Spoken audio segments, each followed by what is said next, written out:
pode ir no parlamento, conseguir uma emenda, enfim. E assim a gente vai tentando arrumar as coisas. Assim, tem muita conversa, tem muita interação. Entendi. Tem uma pergunta que eu queria saber e o Dória também queria saber, porque ele na verdade que sugeriu, né?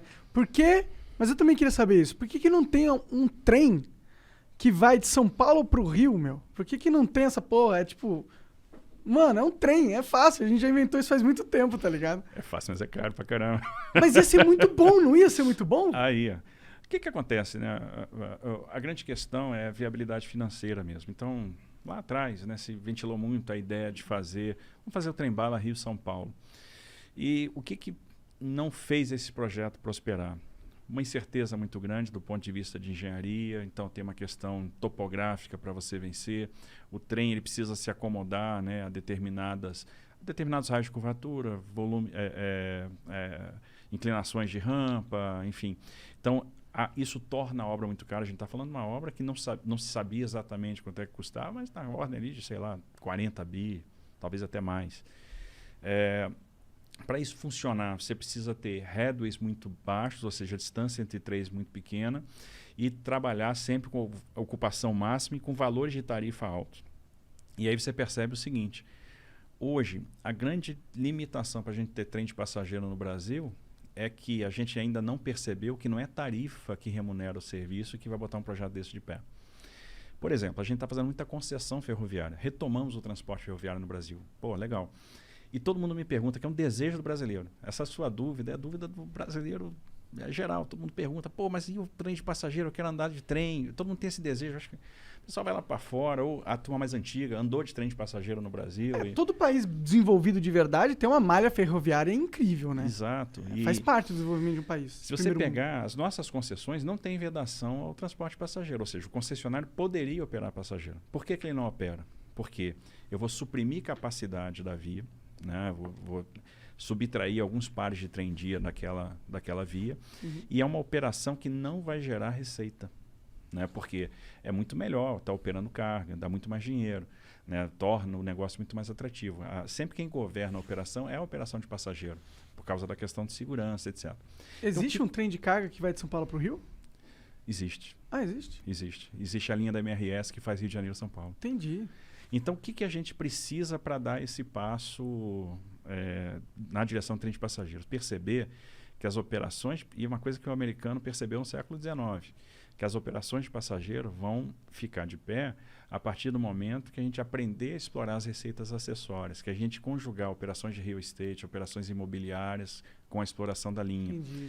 E esse passo pode ser dado a partir do momento que a gente aprovar ou mudar o nosso marco legal e trazer as autorizações para o nosso transporte ferroviário. O que é isso? Hoje, fazer ferrovia no Brasil é uma exclusividade do Estado, o que não faz o menor sentido, cá para nós.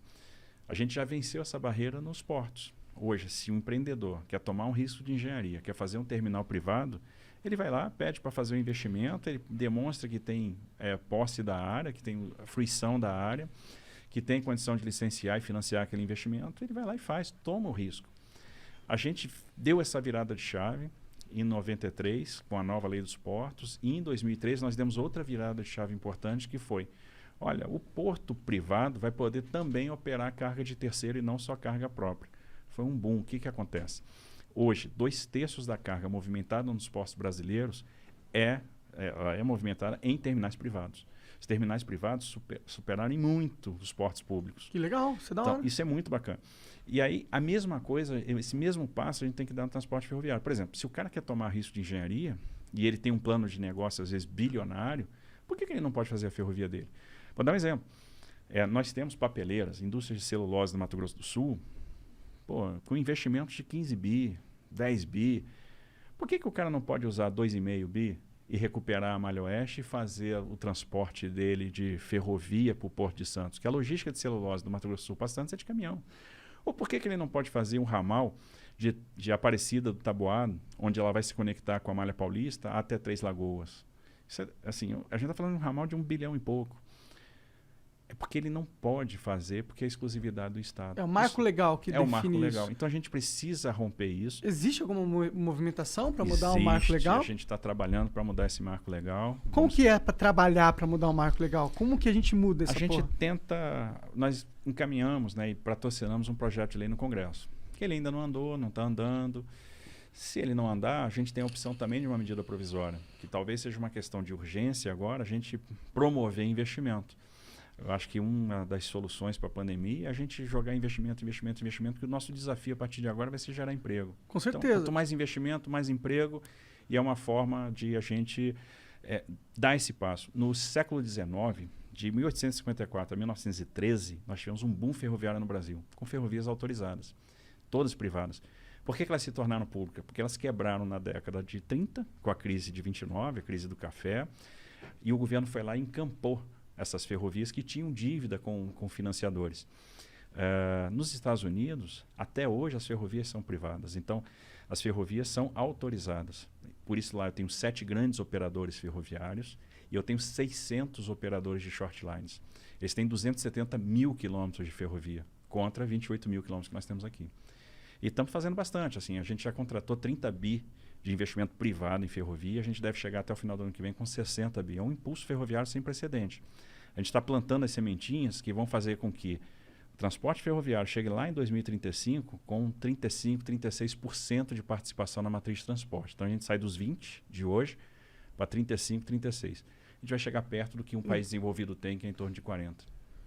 Entendi, isso em 10 anos. Em 15 anos. Em 15 anos. Porque deve ser difícil e demorado pra caralho fazer trilho de trem em tudo que é canto. Mas se a gente for olhar, é um transporte muito seguro, até pras empresas.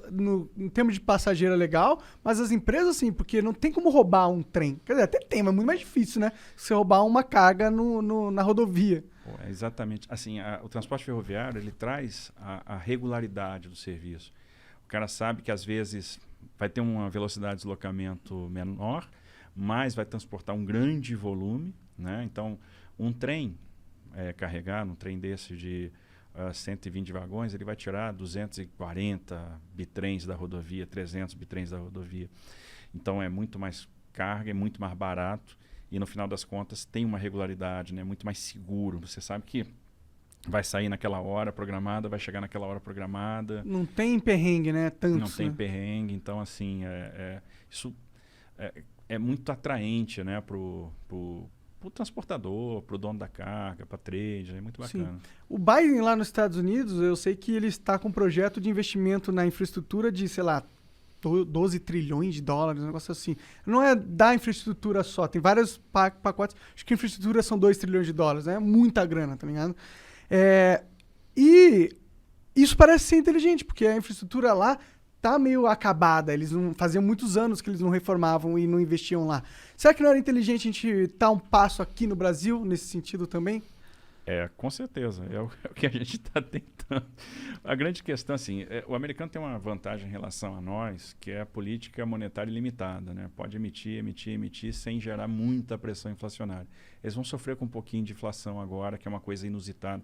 Se você pensar assim, em 2019, se algum país desenvolvido ia ter uma inflação acima de 1,5% ao ano, a resposta ia ser, não, impossível. E eles vão lá, sei lá, ter 2,5%, 3%, que é uma coisa, para o padrão americano, impensável. A gente aqui não tem esse mesmo fôlego. Então, nós temos duas coisas. Uma, eu tenho que ser responsável do ponto de vista fiscal para sinalizar para o investidor que eu tenho um compromisso com solvência. Se a relação dívida-PIB estoura, eu passo para o investidor uma ideia de que o Brasil vai ficar insolvente, vai dar calote, todo mundo foge daqui. E a segunda coisa, eu tenho que trazer investimento privado. E aí é exatamente onde a gente está trabalhando. Vou fazer uma soma rápida aqui. A gente pensa assim nos trilhões lá de fora, fica com uma inveja danada. Eu confesso que eu fico também, tá? Fico doido para ver uns trilhões desses também. Mas vamos lá. A gente fez até agora 71 leilões de ativos de infraestrutura, né? Transferimos 71 ativos para iniciativa privada. Assinamos 96 contratos de adesão para terminais privados. Então, os leilões que nós fizemos, em torno de 75 bi de investimento contratado. Mais os arrendamentos portuários e os contratos de adesão, uns 12 bi de investimentos em portos.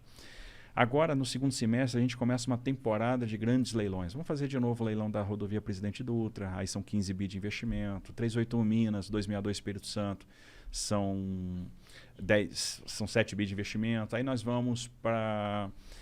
No início do ano que vem, a gente faz os 6 lotes de rodovias do Paraná, 44 bi de investimento. Tem Ferrogrão, são mais 12 bi de investimento. Porto de Santos, aí são 10 bi de investimentos. Tem Porto do Espírito Santo, e aí mais os aeroportos da 7ª rodada. Então tem um monte de coisa. A gente vai chegar no final do ano que vem com 250 bilhões de investimento contratados em infraestrutura de transportes. Beleza. Aí vamos pegar óleo e gás. Tem nada que gere tanto investimento quanto a indústria do óleo e gás e com tanta capacidade de irradiação para outras indústrias. Que, por exemplo, quando a gente faz uma licitação, um leilão de petróleo, como a gente vai fazer no final do ano, CEP e Atapu, são 2 campos grandes do excedente da seção onerosa, né, que deixaram de ser licitados há um tempo atrás, em 2019, quando a gente fez aquele grande leilão de 70 bi, a gente gera investimento na indústria da construção naval, a gente gera investimento em toda a cadeia offshore, então é um negócio bacana. O que a gente tem contratado hoje, talvez a gente esteja batendo aí quase beirando, tocando os 500 bilhões de reais de investimento. Pô, é um número expressivo. Expressivo. Aí vem saneamento básico. Aprovamos o marco legal do saneamento. Começamos a fazer os primeiros leilões de saneamento. O leilão da Casal lá em Alagoas, né, do sistema de coleta, distribuição, tratamento de água, coleta e tratamento de esgoto da região metropolitana de Maceió, Cariacica, aí veio o grande leilão, que foi o da SEDAI. 40 bilhões de reais de investimento e uma parcela da outorga que vai ser também investida em recuperação ambiental, recuperação da despoluição da Baía de Guanabara, recuperação das lagoas da Barra da Tijuca, recuperação da Bacia do Guandu, mais 10 bi de investimento. Quando a gente vai somando o potencial de saneamento, do óleo e gás, de transportes, a gente vai começar, mais do que vem em linha de transmissão, leilões de geração de energia, muito hoje focadas na eólica e na solar e tal, a gente fácil vai tocar um tri. E não vai parar por aí. Então, a gente vai chegar a um tri de reais, né? Não é de dólar, privado. Todo privado que é interessante, que nos blinda também dos soluços fiscais. E a gente acaba ficando numa situação que, olha, mantive a minha rigidez fiscal, né? Comuniquei isso bem para o investidor, estou gerando muito investimento. A gente vai ver o Brasil virando um canteiro de obras em 24, 25, 26, 27, que ali essa coisa toda que está sendo plantada agora vai estar bombando. Por quê? A gente faz um leilão, vai lá na bolsa, bate o martelo e tal, beleza. Quebra o martelo. Quebra o martelo. Só quando tá com raiva, mas às vezes é comum estar com raiva, né? Não deve ser uma vida fácil, né? Não, eu tava brincando aqui com o Igor, dizendo o seguinte, jogar Pitfall. E aí a galera mais antiga aí que jogou Atari vai lembrar. Fazer infraestrutura no Brasil, tem que pular um jacaré, tá ligado? Fazer umas paradas sinistras. Você passa por cima do tronco bobo, pula na cabeça do jacaré, pega uns cipós. Pô, o negócio não é brincadeira não. Tem que ter resiliência, né? A gente é resiliente, é animado, tem fé, gosta da parada e tal. Então, quando você faz o leilão, você tem um tempo para assinar o contrato. Esse tempo leva uns 4 meses, que o cara tem que montar uma sociedade de propósito específico, né? Montar uma empresa, aportar garantia, tal, tem aquela burocracia toda, assina um contrato. Aí ele entra numa fase onde ele vai fazer projeto de engenharia, ele vai licenciar aquele empreendimento, né, ambientalmente, e mais importante, ele vai obter funding, porque para fazer tanto investimento, ele vai atrás da operação de crédito. Uma operação de crédito de grande porte, uma operação de crédito bilionário, uma emissão de debêntures, vai levar 8 meses, um ano e 2 meses. Então ele leva um tempo para estar com a grana. Então a gente não traz esse investimento logo para o início, porque sabe que vai, no final das contas, botar uma faca no pescoço do investidor. Então tem que dar um tempo para que isso transcorra naturalmente. Então você tem uma fase de serviços iniciais, depois o investimento pesado ele começa. Por isso que eu digo, 24, 25, 26 vão estar voando. Pode crer. Então vocês estão realmente plantando sementes. Elas demoram para dar frutos, né? Exatamente. Infraestrutura é pensar a longo prazo, né? Então infraestrutura é um tema de Estado. A gente tem que pensar em Estado quando faz infraestrutura. Não dá para pensar no governo, na eleição, porque a gente vai plantar coisa que a gente não vai colher, que a gente não vai ver. E a gente tem que ter esse discernimento para fazer as escolhas corretas, porque a gente tem que fazer o que é importante e o que é correto. Aí depois, lá na frente, o Brasil vai colher. É importante que o Brasil colha. É importante deixar o fruto. Então a gente vai plantar agora e o Brasil vai colher esse fruto lá na frente.